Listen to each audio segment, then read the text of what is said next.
allez bien. Alors aujourd'hui, pour ma prochaine vidéo, je vais vous faire une petite... Elle me pique ma place. Mais pas du tout. Alors non, je ne me suis pas colorée en rousse, mais ceci est ma copine Marie, la célèbre Marie Chérie de Montpellier qui fait les meilleurs cupcakes du monde, qui est venue m'aider parce qu'aujourd'hui j'avais envie de vous faire une vidéo Halloween avec des gros guillemets. En gros, moi je déteste Halloween, j'aime pas avoir peur. Bon, toi je sais que t'adores, mais moi c'est vraiment pas mon truc. Mais j'avais quand même envie de vous faire une petite vidéo. Le mieux dans Halloween, ça reste quand même des citrouilles. Voilà, j'avais envie de vous faire 3 recettes avec une citrouille, avec un potiron. Et j'avais envie de vous faire une salée, une sucrée et une boisson. Et sauf que l'experte pour ça, niveau sucré surtout et boisson, c'est Marie. D'ailleurs, j'avais envie de te demander quelle était genre ta spécialité. Enfin, dans la vie, toi. Non mais tu sais, moi je dis que t'es les cupcakes, mais en fait c'est quoi ouais. Pâtisserie anglo-saxonne ou pâtisserie en général. Genre la pâtisserie, tu vois. La pâtisserie, bah, en ce moment, vraiment, ce que j'adore, c'est cuisiner au potiron. C'est pour ça que je me suis dit que j'allais t'aider aujourd'hui. Mais c'est la grosse passion dans la vie, cuisiner au potiron. C'est cool. Voilà. Ça va être trop bien. Donc on va commencer par le sucré, paradoxalement, parce que c'est plus long à préparer, c'est ça? Temps de cuisson et tout. Voilà, donc je montrerai la recette salée à la fin. Donc écoutez, c'est parti.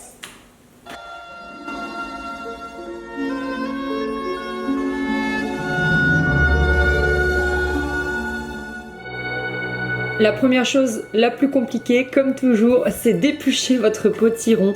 Donc bon, moi j'utilise un économe comme ça, c'est plus pratique, c'est assez coupant, et un gros couteau, et on va couper notre potiron en petits morceaux pour pouvoir faire la compote de potiron. Donc je prends environ 500 grammes, je le pèse dans ma petite balance, je le mets dans une casserole avec un fond d'eau et je fais revenir tout ça à feu doux pendant environ une vingtaine de minutes. Il faut regarder en fait que la courge soit tendre, et ensuite on enlève s'il y a trop d'eau et on va pouvoir mixer et on obtiendra ainsi une très jolie compote de potiron.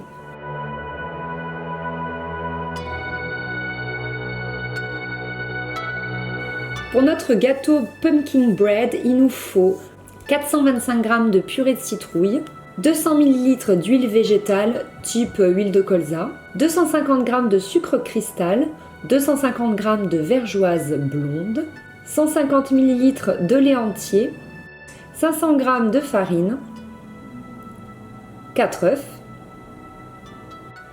de l'extrait de vanille et un mélange d'épices pumpkin spice.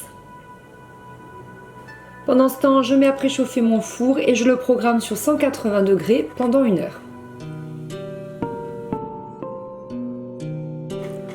On commence par verser l'huile végétale, les 2 sucres, donc le sucre blanc et la vergeoise.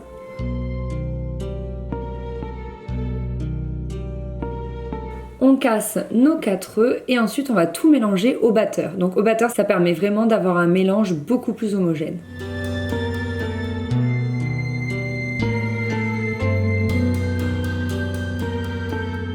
On ajoute une cuillère à café d'extrait de vanille et l'intégralité de notre purée de citrouille. On a également ajouté notre cuillère à café de sel, les 2 cuillères à café de pumpkin spice, donc des épices d'automne, et également les 2 cuillères à café de bicarbonate de soude qui remplace un petit peu la levure. On mélange à nouveau, puis on ajoute le lait et la farine, soit d'un coup, soit petit à petit, c'est vous qui voyez. On n'oublie pas de racler les bords parce que souvent il reste un peu de farine et ce serait dommage de ne pas tout bien mélanger. Ensuite, vous beurrez votre moule et vous ajoutez un petit peu de farine pour pas que ça colle. Et voilà, vous n'avez plus qu'à verser tout ça dans le moule et à enfourner pendant 1 heure à 180 degrés.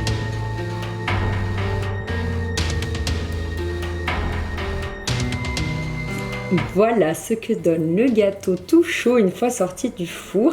Alors arrive le moment délicat du démoulage et waouh, il est trop beau, je vous dis pas, le parfum au moment où on l'a démoulé, ça sentait trop bon. Il ne nous reste plus qu'à faire le glaçage, donc là c'est un petit peu de mascarpone et on ajoute ensuite à la vue du sucre glace et du lait. Et ça nous donne petit à petit comme ça un petit glaçage qu'on va ensuite disposer tout doucement dans les creux et qu'on va étaler petit à petit au pinceau.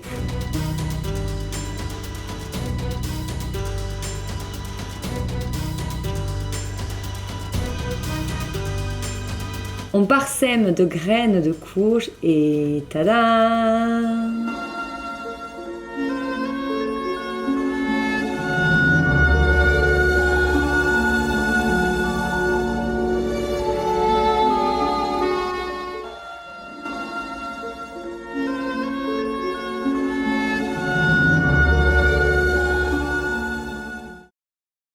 Alors Marie c'est la pro des gâteaux mais c'est à moi de vous montrer ma recette salée, donc on passe toujours par l'étape de l'épluchage de la courge, bien compliqué. Donc j'épluche environ 1 kg et également 2 oignons. On va faire revenir tout ça dans un wok avec un verre d'eau et le tout à feu doux, on remue régulièrement. Nous allons maintenant faire la pâte du crumble, donc prenez environ 300 g de beurre, du parmesan, de la farine et des flocons d'avoine. Alors moi vraiment j'ai pas de recette en fait pour le crumble, je fais tout à l'œil, je goûte etc. Il faut que votre beurre soit semi fondu, qu'il soit plutôt mou en fait plus que fondu, et ensuite on va mettre comme ça à l'œil un petit peu de flocons d'avoine. Alors là pour commencer j'en ai mis 2 cuillères à soupe, ensuite j'ai mis 3 cuillères à soupe de farine et enfin 3 cuillères à soupe de parmesan. Voilà, il faut toujours qu'il y ait un petit peu moins de flocons d'avoine parce que c'est plus épais. Vous pouvez mélanger tout ça aux mains, c'est quand même mieux pour faire ce petit effet crumble, ce petit effet sablé. Mais moi j'en ai marre à chaque fois d'en avoir plein les mains, donc je fais ça à la cuillère à soupe, je vous avoue. Donc on prend son temps, on fait vraiment petit à petit, on rajoute du parmesan, de la farine, par-ci par-là, jusqu'à obtenir exactement la consistance qui nous convient. On passe ensuite au dressage, on va mettre tout ça dans des petites cocottes. Alors vous pouvez aussi le faire dans un immense plat, mais moi je trouve ça beaucoup plus mignon en fait dans des petites cocottes. Et voilà, on a fait notre dressage toutes les deux avec Marie. Donc vous mettez juste votre courge et oignon au fond du plat, vous écrasez un petit peu la courge pour pas que ce soit trop dur à manger et vous parsemez le dessus de votre crumble. Et Marie en profite pour en manger, je t'ai vu. Le problème quand on est toutes les deux avec Marie, c'est qu'on est vraiment intenables, donc difficile de rester sérieuse ensemble. Cette fois-ci, je vais pas mettre le four en chaleur tournante, mais plutôt en chaleur radiante par le haut et le bas. Et je vais mettre ça à 180 degrés pendant une demi-heure. Je vous conseille vraiment de surveiller les crumbles au fur et à mesure et de les éteindre quand vous considérez voilà, qu'ils sont suffisamment cuits.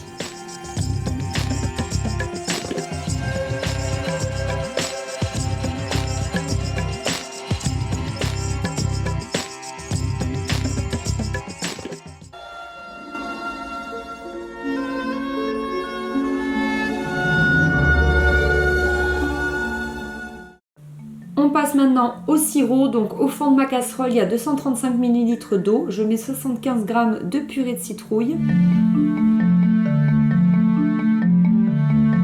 Marie ajoute la cuillère à café de vanille.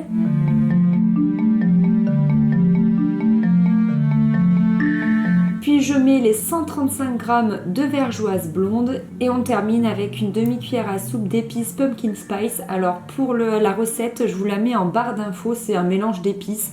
Donc je vous mets tout ça vraiment en barre d'infos. On mélange le tout et c'est parti pour faire un petit peu réduire à feu doux. Donc voilà, moi je le mets généralement sur 5 parce que ma plaque elle va jusqu'à 9. Et on peut laisser mijoter le temps de faire les autres recettes.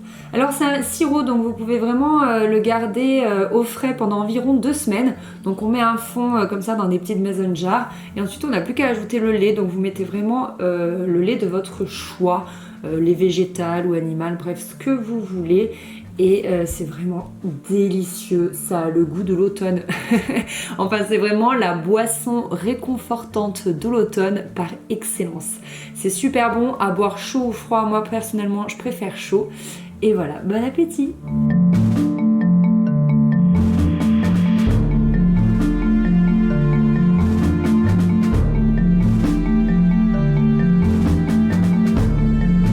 Avec Marie, on espère vraiment que cette vidéo vous a plu. On espère que vous allez refaire ces petites recettes. Si c'est le cas, dites-nous en des nouvelles. On a envie de savoir si vous avez aimé. Je vous fais des gros bisous et je vous dis à très vite dans une nouvelle vidéo. Bye bye! Non, c'est toi qui devrais être devant, c'est pas moi.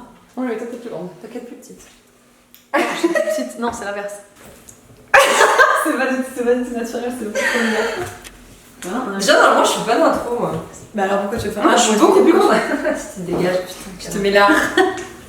Comme ça on a l'air à la même taille. Mais je fais pas d'intro, mais je fais pas d'intro. Non, mais on m'a expliqué pourquoi t'es là. Ah mais ça filme pour demain. Mais là, ça filme, mais je comprends. On a l'air complètement con. Bonjour. Salut les gourmands. Alors aujourd'hui, Qu'est-ce que c'est? à votre avis, on vous laisse deviner, démerdez-vous. Voilà. Hey Le bâtard.